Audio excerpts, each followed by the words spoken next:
शांति। हम मनुष्य आत्माएं हैं और हम मनुष्य आत्माओं का अपना जीवन है। हम सभी जानते हैं कि जन्म और मृत्यु के बीच की जो समय की या जो अवधि है, उस अवधि के अंदर जो भी हमारा समय व्यतीत होता है उसे हम जीवन कहते हैं। और इस प्रकार जन्म, जीवन और मृत्यु और फिर पुनर्जन्म, इस श्रृंखला के अंदर हम मनुष्य आत्माएं इस चक्र के अंदर चलती रहती हैं और आगे आगे जन्म पुनर्जन्म लेते हुए बढ़ती जाती हैं। परंतु हर मनुष्य का जो एक जन्म, एक शरीर धारण करने की जो क्रिया है जिसे जन्म कहते हैं, तो उस जन्म में जब से उसे समझ शक्ति आती है, जब से वह जीवन को समझने लगते हैं, तब से लेकर के उसको माता पिता के द्वारा या शिक्षक के द्वारा या कोई मित्र के द्वारा या गुरुजन के द्वारा या कोई हितेच्छु के द्वारा कोई लक्ष्य मिलता है जीवन जीने के लिए, और उस लक्ष्य पर पहुंचने के लिए उसे जो लक्षण अपनाने चाहिए वह भी उसे बताए जाते हैं। परंतु लक्ष्य पर पहुंचना माना ही विजयी बनना। लक्ष्य यही होता है कि जहां भी पहुंचे, परंतु पहुंचना ये है विजय, और ये विजय ही हम सभी का अंतिम लक्ष्य होता है। चाहे फिर वो छोटी सी बात ही क्यों ना हो, लेकिन छोटी छोटी बातों से लेकर के और जीवन के अंदर बहुत महान बनने के जो भी स्वप्न मनुष्य देखता है लक्ष्य के रूप में, वह उसे प्राप्त करने के लिए जीवन के अंदर मेहनत करता है। उस मेहनत के साथ साथ उसे उसके लिए आवश्यक जो भी साधन अपनाने पड़ते हैं, उन साधनों को जुटाने में वो लगता है। उस लक्ष्य पर पहुंचने के लिए उसे जिस भी किसी व्यक्ति की मदद की जरूरत है या उसके मार्गदर्शन की उसे आवश्यकता है, तो वह उस व्यक्ति से अपना वही नाता जोड़ते हुए उनसे मदद भी लेता, सहयोग भी लेता, मार्गदर्शन भी प्राप्त करता। परंतु देखा जाता है मनुष्य जीवन के अंदर कि हम एक लक्ष्य निश्चित करते, उनके लक्षण क्या हैं वो भी हम समझ लेते, फिर उस लक्षणों को जीवन में उतारने के लिए जिस समझ की हमें आवश्यकता होती, अर्थात जानकारी प्राप्त करने के लिए जो हमें ज्ञान चाहिए, वो ज्ञान भी हम समझते। ज्ञान को प्राप्त करने के बाद अनुभवियों से भी हम राय सलाह करते, मार्गदर्शन भी लेते। फिर हम अपने जीवन के अंदर उस लक्ष्य के ऊपर पहुंचने के लिए अपने कदम उठाते हैं। लेकिन अक्सर देखा जाता है कि चलते चलते चलते यह अवस्थाएं आती हैं कि कभी उसमें हारते हैं, कभी जीतते हैं, कभी गिरते हैं, कभी उठते हैं, कभी गिर करके थोड़ा और बैठते हैं, थोड़े समय के बाद उठते हैं, कभी उठने के बाद भी वह उत्साह नहीं आता, वह उमंग नहीं आता कि हम अपने लक्ष्य की ओर कदम भरें। अंदर इच्छा रहती है, लेकिन उस इच्छा को कोई ऐसे रोकता है जो हम चाहते हुए भी अपने कदम आगे नहीं बढ़ा पाते। ना हिम्मत होते, कभी निराश होते, कभी उदास होते, कभी हताशा, डिप्रेशन आता, कभी कईयों का साथ मिलता, फिर भी उस साथ से हम विजय की ओर आगे नहीं बढ़ पाते या विजयी नहीं हो पाते। शक्तियां मिलती, गुणों का उपयोग करते, शक्तियों का उपयोग करते, कई व्यक्तियों का सहयोग मिलता, सब कुछ हमें उपलब्ध होता, फिर भी ऐसी घड़ियां आती हैं जो हमें विजयी होने नहीं देती। कहाँ हमारे पूर्व जन्म के हिसाब किताब, कहाँ परिस्थितियां, कहाँ प्रतिकूल संजोग, कहाँ व्यक्तियों के साथ के कोई इस जन्म के भी हिसाब किताब, कहाँ हमारी नासमझी, कहाँ हमारी गुणों की जो स्थिति होनी चाहिए या गुणों की जो परसेंटेज होनी चाहिए उसके अंदर कोई कमी, या कहाँ पर किसी शक्तियों की कमी। टोटल हम विजयी नहीं बन पाते। कोई न कोई कारण उसमें जुड़ जाता है और उन सभी कारणों को यदि एक नाम दें तो वह नाम हम यही देंगे, वह शब्द हम यही कहेंगे कि हम कमजोर पड़े। हम उस विजयी होने की जो हमारी स्थितियां थी, विजयी होने की हमारी जो लड़ाई थी, विजयी होने के लिए हमें जो कदम भरने थे, विजयी होने के लिए हमें जो पुरुषार्थ करना था, विजयी होने के लिए हमें जो शक्तियों की, गुणों की क्षमता धारण करके जो आगे बढ़ना था, उस आगे बढ़ने में हम नाहिम्मत हो जाते, हम अशक्त हो जाते, या फिर हम आने वाली परिस्थितियां या जो भी कारण हमारे सामने उपस्थित हो जाते, हम उन कारणों को हटा नहीं पाते, हम उसका निवारण नहीं कर पाते।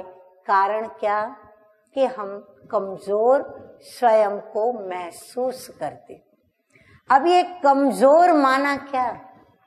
माना जहां जोर लगाना चाहिए था वहां हमारा जोर नहीं लगता, हम उस जोर को लगाने में कम पड़े।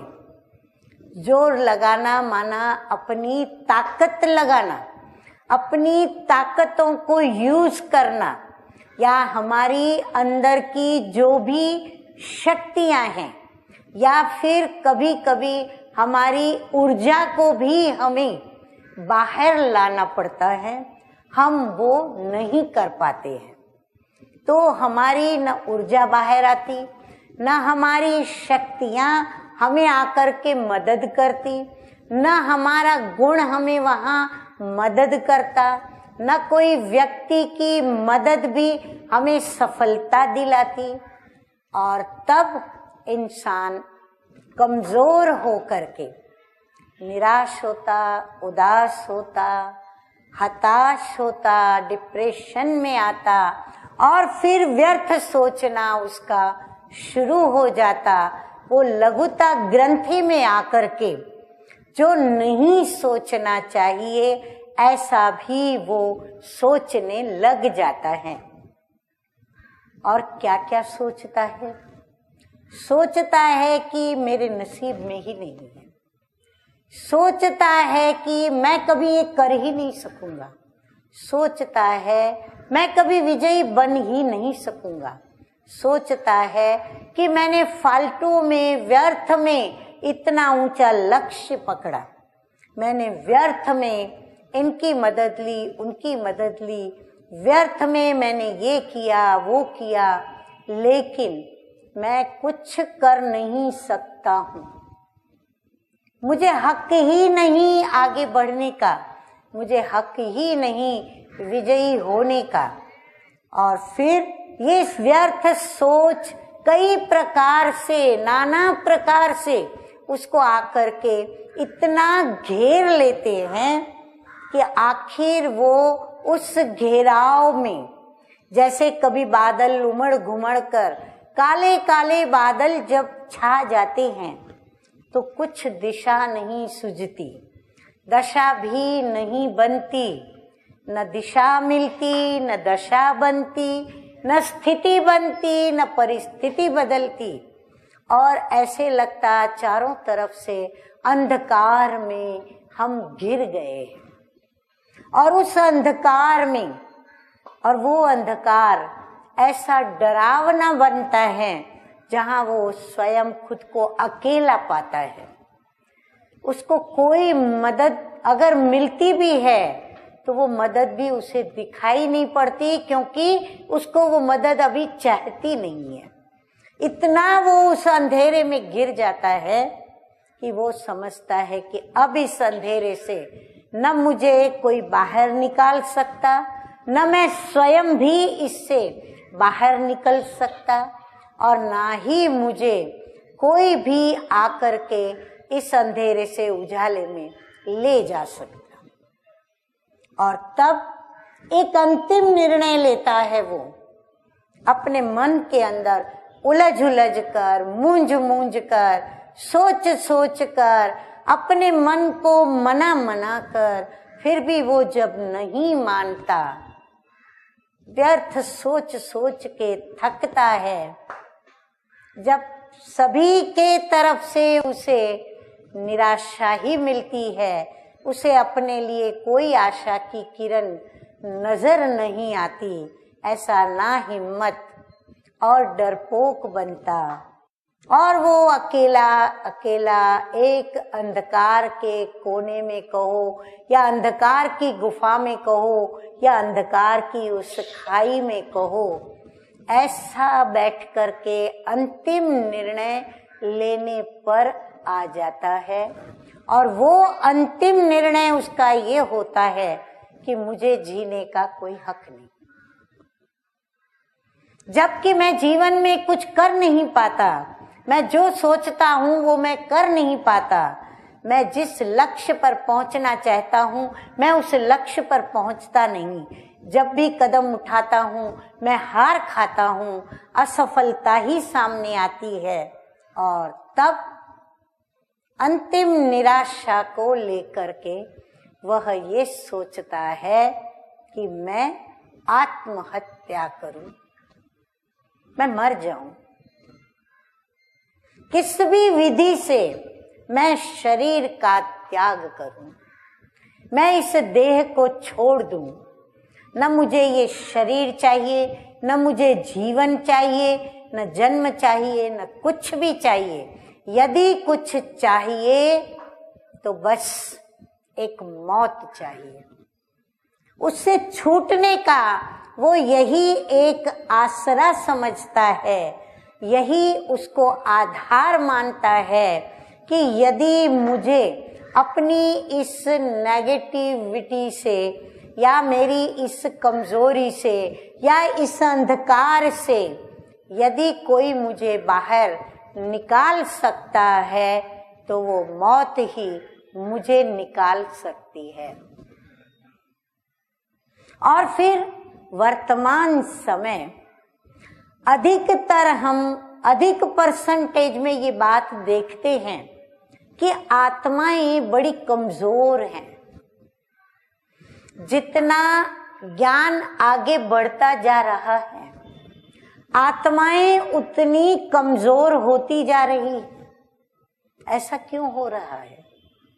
समझ भी बढ़ती जा रही है, ज्ञान आगे वृद्धि को प्राप्त होता जा रहा है, विज्ञान खूब हमें आगे लेके जा रहा है, फिर ये अशक्ति, कमजोरी और ये सब बातें क्यों? शक्ति क्यों नहीं आती? क्योंकि शक्ति का स्रोत जो है, उस स्रोत से भी हमारा कनेक्शन टूटा हुआ रहता है। अब जब तक हमारा उस शक्ति से कनेक्शन न हो, जहां से वो शक्तियों का स्रोत आता है, जहां से फिर से मेरे अंदर ऊर्जा आती है या मेरी सोई हुई ऊर्जा जागृत होती है, या फिर जो मेरे अंदर हिम्मत होनी चाहिए, साहस होना चाहिए, मेरी आशाओं की, मेरी उम्मीदों की जो किरणें नष्ट होकर मुझे अंधकार में घेरे हुए हैं, यदि मुझे उन किरणों को प्राप्त करना है या मुझे उस नव जीवन को प्राप्त करना है, तो मेरे को उस ऐसी हस्ती का साथ चाहिए, सहयोग चाहिए, या एक ऐसे अस्तित्व का संग चाहिए जिसके संग का रंग मेरे ऊपर चढ़े और वो मुझे अंधकार से निकालकर बाहर उजाले में लाए। परंतु उसका भी मुझे पता नहीं कि वो हस्ती कौन होगी, वो अस्तित्व कौन होगा, वो महानता किसमें होगी, कहाँ मैं उसको ढूंढूं, वह भी पता न होने के कारण आखिर वो कमजोरी को स्वीकार करते हुए और फिर अपने जीवन के बहुत छोटे अनुभवों को लेते हुए और अबोध अनुभव भी अनजानता का अनुभव, अज्ञानता का अनुभव, जो पेपरों के द्वारा सुनते, न्यूज़ के द्वारा सुनते या टीवी के द्वारा देखते या किसी के द्वारा मुख के द्वारा सुनते कि किस प्रकार किसने अपने को इस देह से मुक्त किया। देह से मुक्त करने के भी लाखों प्रकार हैं। कोई कैसे मुक्त करता, कोई कैसे मुक्त करता, कोई कैसे मुक्त करता, कहने की आवश्यकता नहीं।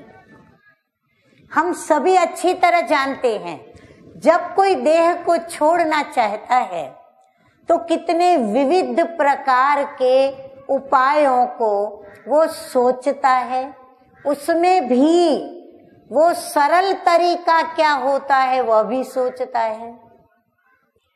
और फिर जो औरों से सुनी हुई आत्महत्या करने वालों ने कैसे आत्महत्या की, किस विधि से की, उसका वह अंदर ही अंदर किसी को भी पता न चले ऐसे अभ्यास कर लेता है। उसको स्वयं को भी पता नहीं चलता कि अंदर ही अंदर वह एक ऐसी दृढ़ता को और एक ऐसे निर्णय को पाल रहा है, और वो निर्णय फिर अचानक जब उसकी ऐसी अंधकार में गिरी हुई परिस्थिति उसे बहुत मुंझाती है, उलझाती है और कुछ दिखाई नहीं पड़ता, तब अचानक वह जो अंदर में देह को त्यागने की जो बात उसने सोची, वह बात वो अचानक कर लेते हैं। और मित्र संबंधी आदि जिन्हों को ये कल्पना भी नहीं होती कि हमारी संगी साथी या हमारी ब्लड कनेक्शन वाली यह व्यक्ति या हमारा यह मित्र संबंधी उसने ऐसा किया है, आश्चर्य लगता कि नहीं, यह व्यक्ति तो ऐसी थी नहीं, यह व्यक्ति तो बड़ी आशावादी थी, यह व्यक्ति ने तो बड़ा ऊंचा लक्ष्य पकड़ा था, यह व्यक्ति तो बड़ी मेहनत कर रही थी, यह व्यक्ति तो ऐसी अच्छी थी, वैसी अच्छी थी, ये अचानक क्या हुआ? तो अचानक कब होता है? वैसे अचानक होता नहीं, परंतु अंदर ही अंदर वह बात पलती रही, वो निराशा के अंधकार में स्वयं को डुबाता गया, डुबाता गया, डुबाता गया और आखिर वह घड़ी आ जाती है। और वह अचानक जो होता है, वो अचानक वह अंदर में दबी हुई वह निराशा, उदासी या गिल्टी कॉन्शियस, लघुता ग्रंथि या बस जीना नहीं है, यह जो इच्छा है वो प्रबल हो जाती है। और डिप्रेशन यानी ये जो हताशा इतनी प्रबल हो जाती है कि वो उसे अचानक उत्सुक कर देती है मरने के लिए। और फिर वह मरने का जो प्लान कभी उसने सोचा, वो उसका प्रैक्टिकल में कब हो जाता है, शायद उसे भी पता नहीं चलता। इसलिए ऐसे समय पर क्या करना चाहिए? ऐसे समय पर हम कभी भी स्वयं को अकेला न रखें, हम कहीं अकेले न बैठें, हम कभी एकांत में न बैठें, हम सदैव संगठन के बीच में रहें, हम सदैव ऐसे मित्रों के बीच में अपने को घेरे रखें जो कंप्लीटली सकारात्मक हो, जिनका संग हमें कुछ उस निराशा की वादियों से बाहर निकालने वाला हो। अगर हम निराशा से बाहर ना भी निकलें तो कम से कम हमें फिर से वह कर्म करने के लिए उत्सुक न करे, ऐसा तो संग होना ही चाहिए। और ऐसा संग किसका हो सकता है? जो शक्ति दे, गुणों की शक्ति दे, हमें अंदर में सहन करने की शक्ति दे, जो हम इन सब नेगेटिविटी के ऊपर विजय प्राप्त करें। तो ये सहन शक्ति की कमी, समाने की शक्ति की कमी, गुण की कमी या जो भी विविध प्रकार के, किसी का अपमान हुआ, सहन नहीं हुआ, तो वो सहन करने की शक्ति, टोटल सहन शक्ति सभी शक्तियों की जननी है। जो भी कारण है उनको हमें बर्दाश्त करके आगे बढ़ना होता है, भुलाना होता है और भूल करके हमें उस तरफ कदम बढ़ाना होता है जो हम सभी का सच्चा साथी है, मददगार है, गुणों की शक्ति भरने वाला है, सर्व शक्तियां भरने वाला है और हमें नवजीवन प्रदान करने वाला है, हमारा आधार बनने वाला है, जो सहारा बनता है, जो दुखों से मुक्त करता है, जो कर्म बंधनों से मुक्त करता है, निराशा से मुक्त करता, हताशा से मुक्त करता, हिम्मत भरता, साहस भरता, हर दुख के पल जिसको हम याद करते, कौन है वो? एक ही अस्तित्व है, हस्ती है और वह है सत्यम शिवम सुंदरम। एक ही परमपिता परमात्मा है जो सर्वशक्तिमान है, इसीलिए हमें उनके साथ जुड़ना होगा। और जब तक हम उससे जुड़ेंगे नहीं, तब तक हमारे पास शक्तियां आ नहीं सकती।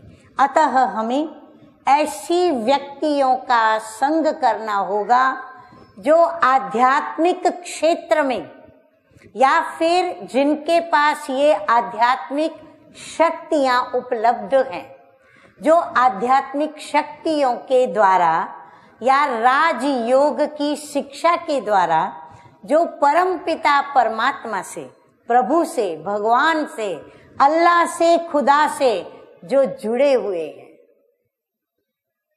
तो जो जुड़े हुए हैं उनसे हम जुड़ेंगे तो हम अपनी इस महाभारी, महाकलंकित और अनेक जन्मों तक सजा दिलाने वाली यह जो हमारी विकृति है, आत्महत्या करने का जो विचार, हमको उससे वह मुक्त कर सकता है। अतः थोड़ा जो भी आत्महत्या करने का जब भी कब सोचते हैं, थोड़ा रुकिए, थोड़ा बैठिए उस इष्ट देव के सामने, जल्दबाजी ना करिए। दुनिया में जो कुछ भी होता है उन सभी का सॉल्यूशन है, उन सभी की दवाई है, सभी का निवारण है। प्रभु ने दुनिया में ऐसी कोई परिस्थिति, कोई परीक्षा, कोई ऐसे प्रतिकूल संजोग हम लोगों के लिए नहीं रखे हैं जिनको हम सहन न कर सकें, जिनका सामना हम ना कर सकें। हम मनुष्य आत्मा हैं और परमपिता परमात्मा की संतान है। ऊंचे ते ऊंचे, महान ते महान, सर्व के दुखों को हरने वाली की, सर्वशक्तिमान की हम संतान हैं। ये हम कदापि न भूलें। बस इस विस्मृति को हम भुला करके और स्मृति में रखें कि वह प्रभु मेरे साथ है और वो अवश्य मुझे कभी न कभी, कहीं न कहीं, किसी न किसी के द्वारा इस अंधकार से बाहर निकालेगा, क्योंकि वह ज्ञान सूर्य है। ज्ञान सूर्य प्रगटा, अज्ञान अंधेर विनाश। तो उस ज्ञान सूर्य की रोशनी से मैं भी अपने जीवन को इस अज्ञान के अंधकार से, क्योंकि आत्महत्या करना कोई समझदारी नहीं है, ये कोई ज्ञान की रोशनी वाली बात नहीं है, ये कोई अच्छे इंसान का लक्षण नहीं है, ये हारी हुई व्यक्ति के लक्षण है। तो जीवन प्रभु ने दिया है तो हार क्यों मानने की? जीवन वरदान है, तो वरदान को हम वैसे ही वरों से सजाएं, वरदानों से सजाएं, गुणों से सजाएं, शक्तियों से सजाएं, गुणों से उसे हम दैदीप्यमान करें। तो आइए हम अपनी आत्म ज्योति जगाएं। ज्योति क्या जगाएंगे? हम प्रभु के साथ वायदा करें कि हे परम पिता परमात्मा, तूने मुझे जो जीवन वरदान के रूप में दिया है, ये जीवन तेरा है, तेरे हवाले है, इसे तुझे संभालना है और इसीलिए मैं उसमें अमानत में ख्यानत नहीं डाल सकता। जो तेरा है उसको मेरा करके मैं जब मन में आए उस देह का त्याग करूं, ये बहुत बड़ा महाभारी पाप होगा।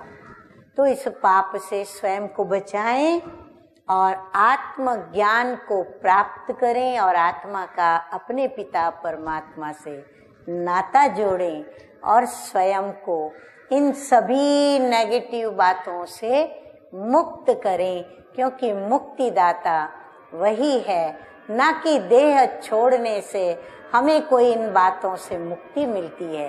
ये निश्चित रूप से अपने हृदय पर लिख लें। अच्छा, ओम शांति।